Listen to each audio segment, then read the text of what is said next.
Bonjour à tous, c'est Kurogane qui vous parle. Aujourd'hui, on plonge, tête la première, dans un sujet qui fait trembler les fondations même de Yggdrasil, les objets universels. Si vous êtes comme moi un lecteur récemment accro aux light novels, accrochez-vous bien, parce que je pourrais bien trébucher sur un détail ou deux, des oublis, des petites erreurs. Tout ça arrive quand on est encore en pleine immersion. Mais bon, prenez ça comme une conversation décontractée autour d'un thé, où on papote sans pression. Pas de jugement, juste du plaisir partagé. Allez, sans plus tarder, on attaque le vif du sujet. D'abord, pour ceux qui débarquent ou qui ont besoin d'un rappel rapide, c'est quoi au juste un objet universel ? Imaginez des artefacts si puissants qu'ils défient toutes les lois du jeu. Il y en a exactement 200 dans l'univers de Yggdrasil. Des items légendaires qui pulvérisent l'équilibre du jeu comme un marteau sur du verre fin. Ce sont de véritables balance breakers, des trucs qui rendent n'importe quelle bataille inégale d'un claquement de doigts. Et le pire, une fois activés, leur effet est quasi impossible à contrer. Personne ne peut y résister, sauf si vous possédez vous-même un objet universel pour vous protéger. Ou si vous avez la chance d'être un champion du monde et de déclencher au bon moment une compétence spécifique qui annule l'assaut. C'est du niveau game over instantané pour la plupart des joueurs. Effrayant, non ? Mais attendez, ça va plus loin. Détenir un de ces bijoux mythiques vous octroie une garde du monde. Une barrière impénétrable qui repousse même la magie originelle. Cette magie primordiale et chaotique, maniée par les Dragon Lords. Imaginez, face à un sort qui pourrait remodeler la réalité elle-même, vous restez intouchable. C'est ce qui sépare les mortels des demi-dieux dans cet univers impitoyable. Parmi ces monstres de puissance, il y a une catégorie encore plus redoutable. Les 20 objets universels dits à usage unique. Pourquoi si spéciaux ? Parce qu'ils sont conçus pour un seul coup d'éclat. Un effet si dévastateur qu'il justifie leur disparition après activation. Et pourtant, bonne nouvelle pour les collectionneurs acharnés comme Ainzolgone. Ces items peuvent être réacquis par les mêmes méthodes tordues qui les ont fait apparaître initialement. Un petit secret bien gardé de Yggdrasil qui ajoute une couche de stratégie infinie. D'ailleurs, parlons chiffres pour bien entrer la chose. Ainz en possède pas moins de 11, un horde qui le place en tête absolue de tous les guildes. Pour comparer, les autres organisations en ont au maximum 3. On parle d'un écart abyssal, d'un empire bâti sur des reliques que les autres ne font que rêver. C'est ce genre de domination qui fait d'Ainz non pas un joueur, mais une légende vivante.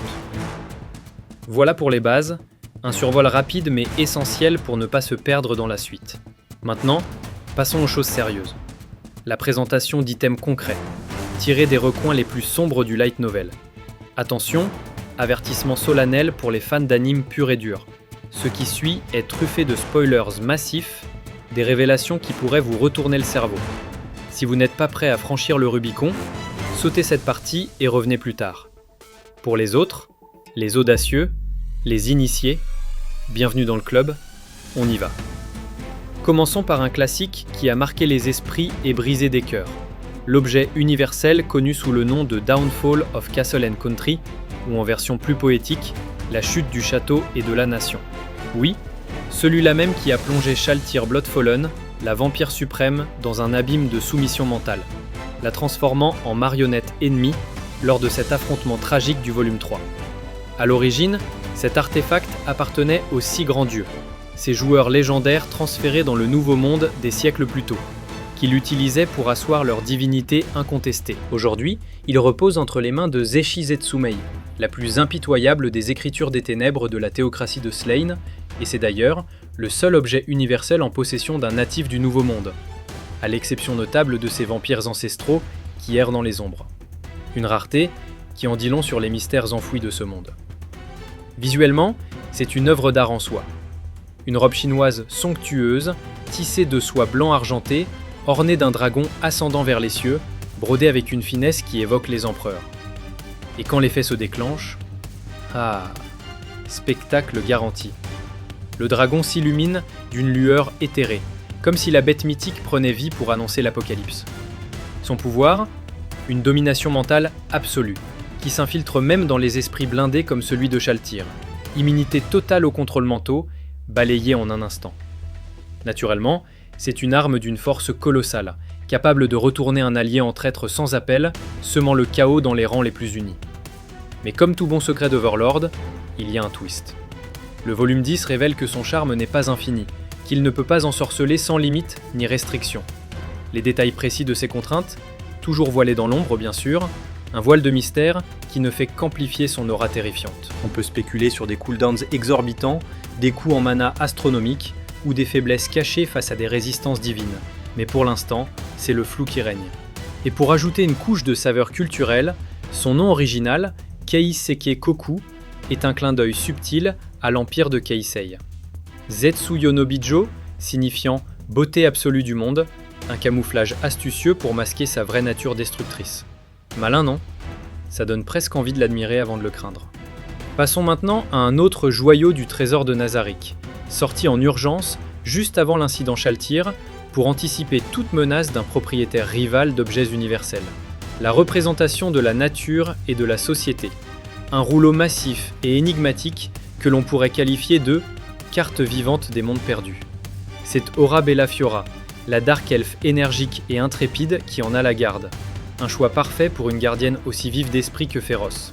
Son apparence, un volumineux parchemin ancien, jauni par un âge imaginaire, plié avec soin mais chargé d'une présence oppressante, comme si les illustrations qu'il renferme murmuraient des secrets interdits. Il a fait ses débuts fracassants dans le volume 11, lors d'une opération critique où chaque seconde comptait, déployée pour neutraliser une menace imminente avec une précision chirurgicale.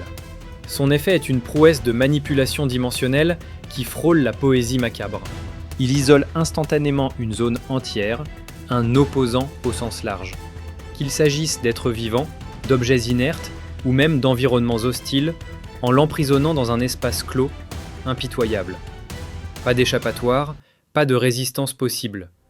Tout est aspiré sans merci, comme englouti par un vide cosmique. Mais voici le génie. Les détenteurs d'objets universels ont le choix d'entrer ou non dans cette bulle infernale, une faille temporelle infime qui peut trahir la présence d'un rival.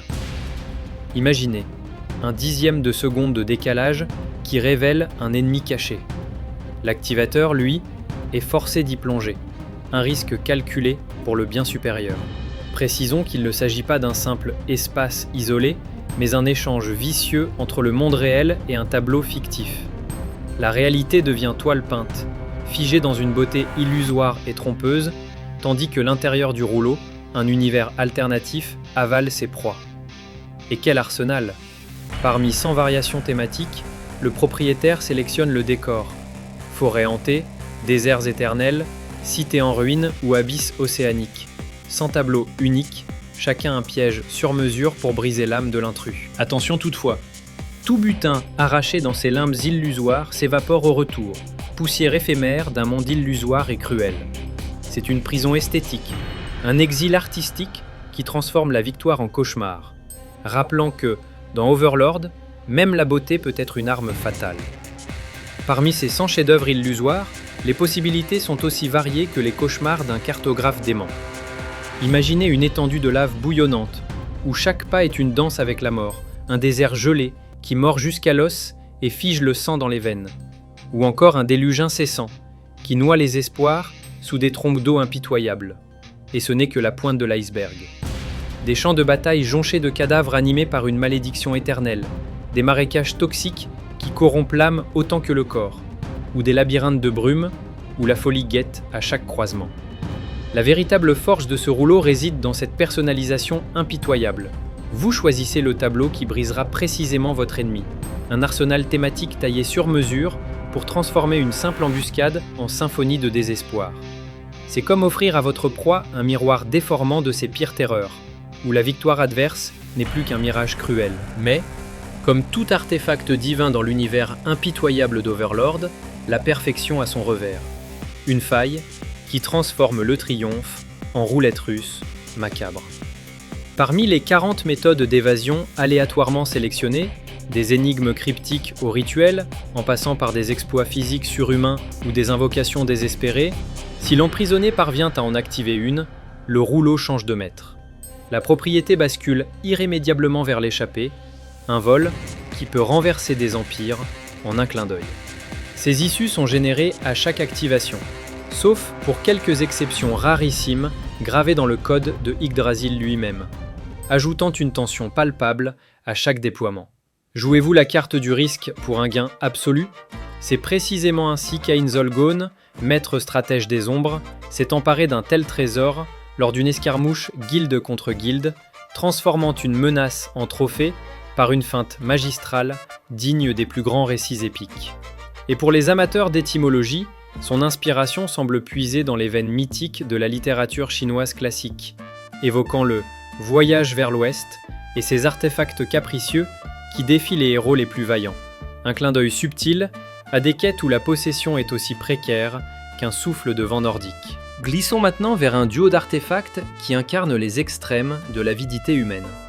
Les gants jumeaux de avarice et générosité, ou en termes plus crus, l'avidité et l'altruisme. Eux aussi ont été exhumés des coffres de Nazarick en prévision d'une confrontation avec un rival armé d'un objet universel. Une précaution paranoïaque qui sauve des vies dans les arènes virtuelles de Yggdrasil. Visuellement, c'est un contraste saisissant qui frappe l'imagination comme un duel angélique démoniaque. Le gant gauche, Avarice, est une abomination forgée dans les feux de l'enfer, un cuir noir hérissé d'épines acérées et de serres crochues, évoquant un démon tapi dans les abysses. Avec des fissures béantes, comme du basalte refroidi, d'où suinte une lueur rougeoyante, pulsant comme un cœur maudit assoiffé de sang. À l'opposé, le gant droit, Générosité, rayonne d'une pureté éthérée. Une surface lisse et fluide, modelée sur la paume d'un ange bienveillant, poli en argent blanc qui capte la lumière comme un halo divin, invitant à la sérénité au milieu du chaos. Leur synergie est un chef-d'œuvre de vampirisme expérientiel. Avarice avale goulûment toute l'expérience que son porteur est censé récolter, ses points vitaux arrachés aux ennemis vaincus, les stockant dans une réserve insatiable, invisible mais palpable, comme un coffre-fort spectral. Puis, Générosité libère cette manne volée pour alimenter les sorts les plus exigeants, ceux qui dévorent des océans d'EXP en un clin d'œil, transformant un gaspillage en économie impitoyable. Lors de l'activation d'Avarice, l'air scintille d'une myriade de petites sphères bleutées, des âmes éthérées d'expérience qui flottent un instant avant d'être aspirées dans le gant avec un chuintement spectral. Un effet visuel hypnotique qui donne l'impression de piller l'essence même de la victoire. Et un détail fascinant révélé par cette mécanique. Même les natifs du Nouveau Monde, ces mortels ordinaires sans niveau Yggdrasil, génèrent des points d'expérience sous son emprise. Un pont inattendu entre deux réalités qui ouvrent des horizons de farming inédits et glaçants. Dans la version web du roman, ces gants entrent en scène lors d'une crise alchimique majeure, fournissant des points d'expérience colossaux requis pour le super sort Vœu à une étoile, utilisé par Ainz pour inverser la teinte écarlate des adeptes de Zurernorn, cette secte obscure vouée au mal absolu, en un blond innocent. Un tour de passe-passe cosmétique qui masque l'horreur sous un voile de banalité. Je n'ai pas plongé dans la web novel pour contextualiser chaque nuance, mais l'idée d'une magie qui réécrit l'identité au niveau cellulaire, c'est du pur Overlord, où le pouvoir n'est jamais gratuit. Pour la suite, tournons-nous vers des énigmes voilées, des objets universels dont les secrets sont aussi opaques que les abysses de Nazarick. Commençons par l'âme de l'empereur tueur de dieux, un artefact dont la simple évocation suscite des frissons, mais hélas, ses performances et son apparence restent des ombres dans les marges des tomes. De même, la calice d'Igieia est un mystère enveloppé de brume, avec des bribes d'informations aussi rares que des gemmes dans un désert.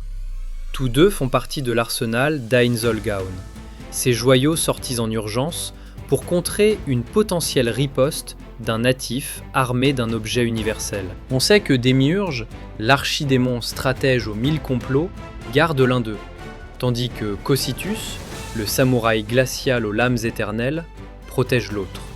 Une répartition qui en dit long sur la confiance absolue placée en leur gardien. Et pour la calice d'Igieia, son nom puise dans les mythes grecs anciens. Igieia, Cette nymphe ou prêtresse associée à une coupe sacrée dans les légendes arcadiennes, souvent liée au caducée d'Asclépios, symbole alchimique de la pharmacie et de la guérison. On peut en déduire, avec une pointe de spéculation éclairée, que son effet gravite autour des élixirs ultimes, des restaurations miracles ou des potions qui défient la mort elle-même. Un baume pour les plaies les plus incurables, ou peut-être un poison si subtil qu'il guérit en tuant. D'autres objets universels partagent cette aura d'énigme, ces reliques dont les voiles refusent de se lever complètement, nous laissant à spéculer comme des détectives dans un polar cosmique. Groupons-les pour un survol intrigant, un catalogue de mystères qui titille l'imagination sans jamais la combler. Premier de la liste, Atlas. Un trophée qu'Einzolgone a arraché des griffes d'un adversaire lors d'une razzia guilde légendaire, seulement pour le voir lui échapper plus tard dans les méandres impitoyables de Yggdrasil. Un rappel brutal que même les seigneurs peuvent saigner. Son nom ? Un hommage direct au titan grec Atlas, ce colosse déchu qui, après sa défaite contre les Olympiens dans la titanomachie, fut condamné à l'exil aux confins du monde occidental, portant éternellement le poids du ciel sur ses épaules massives pour expier sa rébellion. De cette punition mythique, on pourrait extrapoler un effet de soutien titanesque, un bouclier qui ébranle les cieux, ou une malédiction qui écrase les armées sous un dôme gravitationnel. Les possibilités dansent comme des ombres, mais pour l'instant, c'est le flou qui domine, un vide aussi vaste que l'Atlas lui-même. Reprenons notre souffle et passons au deuxième, le Gjallarhorn. Le Gjallarhorn est une relique emblématique, acquise dès les premières heures de l'ère Billion Bullion, une fois que les explorateurs ont triomphé du labyrinthe souterrain qui deviendrait leur bastion. La voûte éternelle d'Andvari. Ce trophée, arraché au cœur du boss final, marque le début d'une saga où les limites du virtuel s'effritent.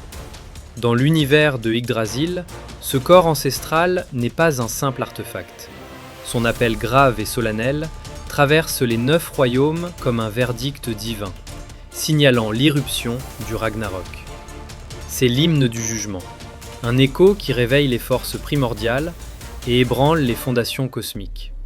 Sur le plan ludique, le Gjallarhorn déploie une capacité exceptionnelle, l'invocation d'un avatar de Dieu. Cette manifestation se matérialise sous la forme d'un antagoniste mondial réincarné, une entité d'élite placée sous l'emprise absolue de son invocateur. La nature de cette bête, sa classe et son essence, varient infiniment selon le profil du joueur, sa race, sa spécialisation et le royaume qu'il arpente. Au total, 24 configurations aléatoires émergent de cette équation, avec un rare 3% de probabilité pour le summum du chaos, activé par une conjonction précise de facteurs, l'ombre du père de tout. Une présence qui transcende les hiérarchies du jeu. Activé, l'avatar domine l'arène pour une fenêtre de 4 heures intenses, un sablier impitoyable qui s'éteint soit à l'expiration du délai, soit lorsque ses points de vie s'effondrent à zéro. Pendant ce règne éphémère, il incarne la menace d'un cataclysme global, des aptitudes ravageuses, une invulnérabilité totale aux autres objets universels, et un arsenal de talents exclusifs capable de redessiner les alliances et les champs de bataille. Flippant, n'est-ce pas ? Et pour la petite histoire mythologique qui parfume le tout, Gjallarhorn est le corps légendaire de Heimdall dans la cosmogonie nordique. Cet instrument tonitruant qu'il sonnera pour annoncer le Ragnarok, l'apocalypse divine où les dieux s'affrontent dans un crépuscule sanglant. Troisième perle obscure, Grae, détenue par la guilde World Searchers, une confrérie d'explorateurs obsessionnels dédiée à la quête de l'inconnu. Grimpant au 2e rang global des puissances de Yggdrasil par sa soif insatiable de découvertes interdites. Imaginez des cartographes armés jusqu'aux dents, traquant les failles du multivers comme des chasseurs de fantômes. Malheureusement, pour cet objet universel, seul le nom transparaît. un écho fantomatique sans substance.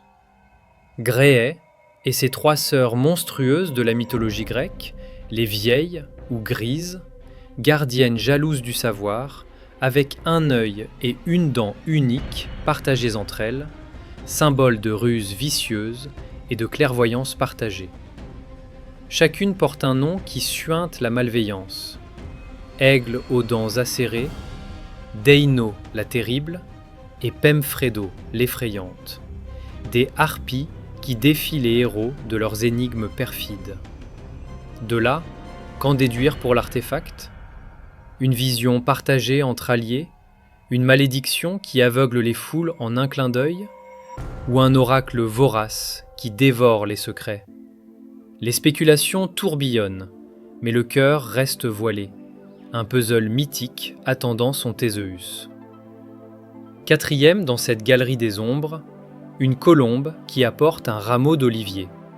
Hein ? Qu'est-ce que c'est que ça ? Le nom seul suffit à semer la confusion. Bon, abandonnons les spéculations farfelues et creusons un peu, avec une once de sérieux, pour démêler ce fil mythique. Dove, en anglais, désigne bien sûr la colombe blanche, symbole immaculé de pureté et de messagère divine. Et qui transporte la branche d'olivier ? Ça évoque irrésistiblement l'épisode iconique de l'Ancien Testament, la Genèse.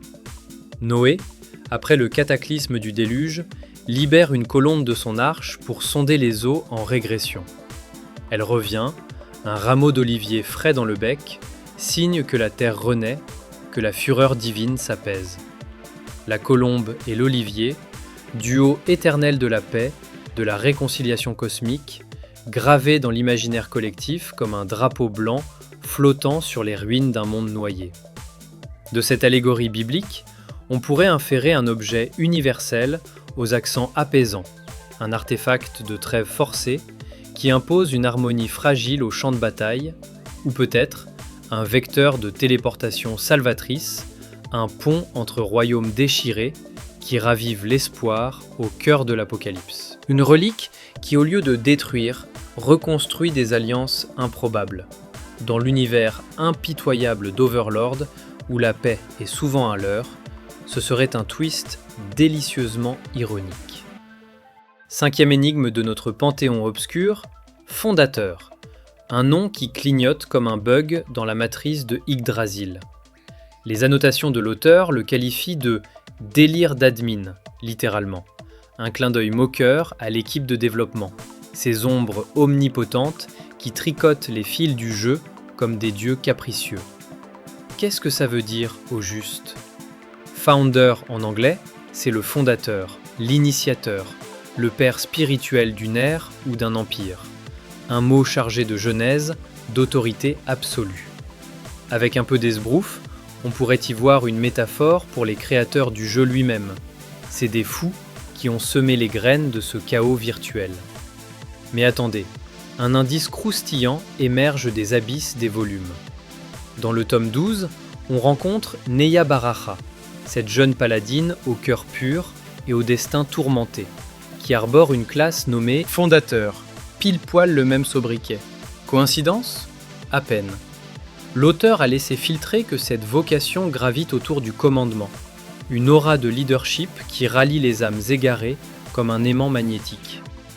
Et dans le tome 13, lors d'un climax tendu où Neya invoque une puissance occulte, les lignes suggèrent une emprise sur les esprits, un voile mental qui pourrait plier les volontés en un cœur unifié ou semer la discorde dans les rangs ennemis avec la subtilité d'un murmure divin.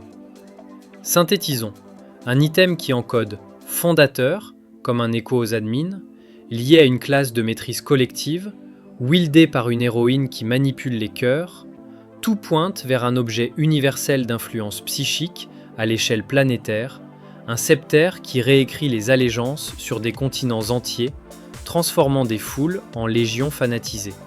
Trop simpliste ? Peut-être. En fin de compte, c'est un vortex de mystère, un « oui » et alors suspendu dans le vide, un secret que même Heinz scruterait avec une pointe d'envie.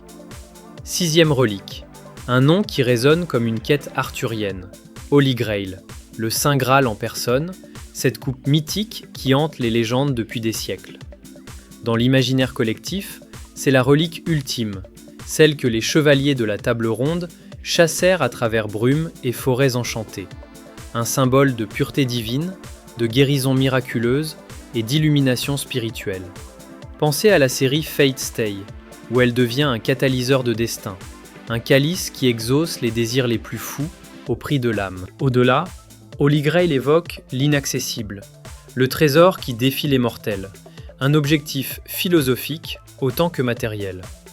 Et selon les confidences de l'auteur, cet artefact penche du côté des restaurations ultimes, un objet universel de healing absolu, sans doute capable de ressusciter des légions entières d'un souffle, ou de purger les malédictions les plus tenaces, comme un baume céleste. Imaginez-le. Au milieu d'un carnage où le sang noie les trônes, une lueur dorée qui inverse la faux de la mort. Un miracle liquide qui coule pour les justes, ou pour qui en détient les rênes, dans ce monde où la sainteté est relative. 7e bijou, un clin d'œil cosmogonique.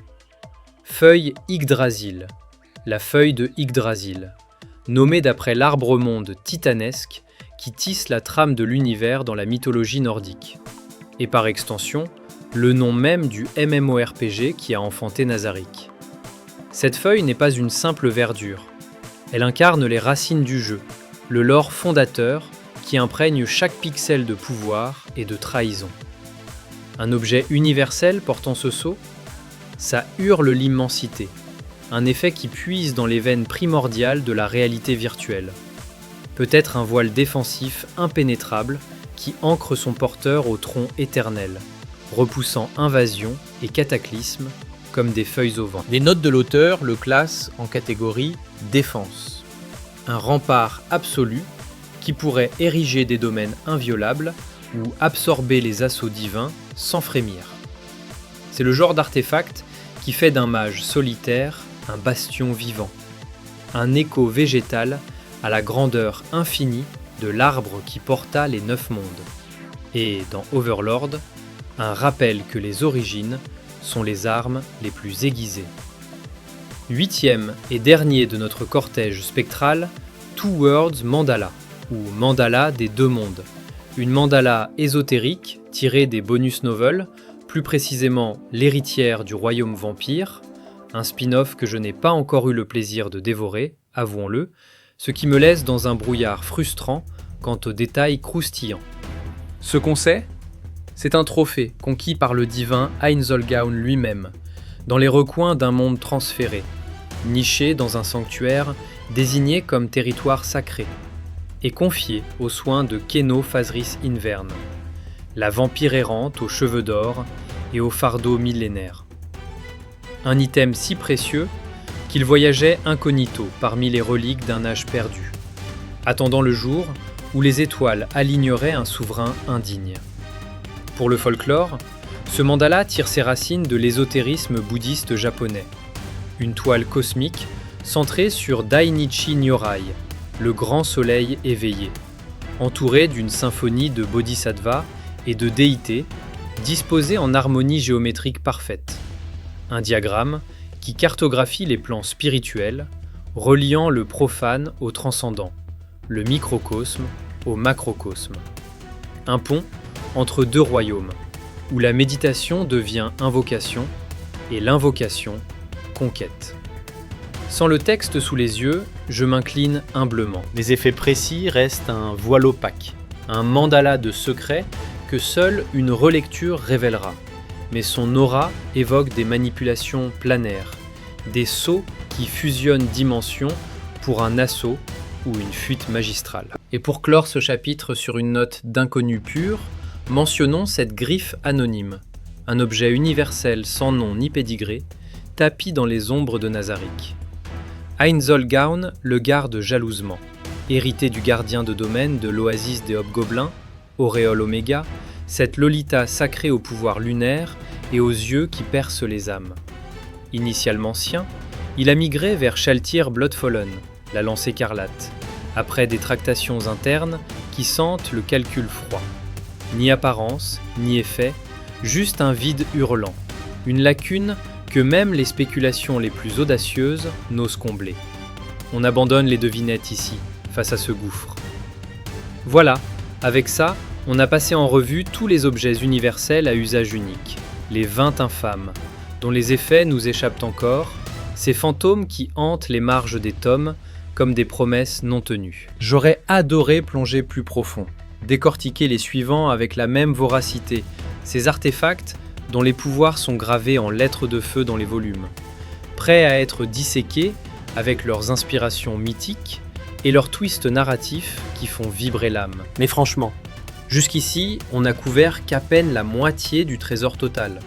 Une quarantaine sur les 200 pour être précis. Et les survivants regorgent de mécaniques si riches qu'une analyse exhaustive, l'or en prime, pourrait transformer cette vidéo en épopée de 3 heures. Pour ne pas vous perdre dans les méandres ou risquer l'asphyxie narrative, on fait une pause bien méritée ici, comme un cliffhanger digne d'Overlord.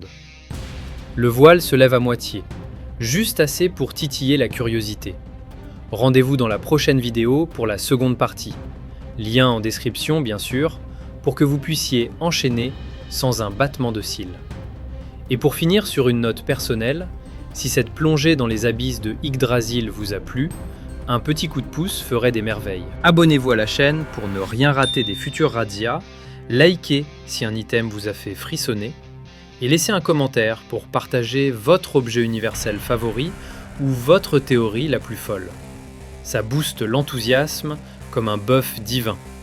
Merci infiniment d'avoir tenu jusqu'au bout, d'avoir navigué ces mers de mystère avec moi. À la prochaine, et que les ombres de Nazarick vous gardent.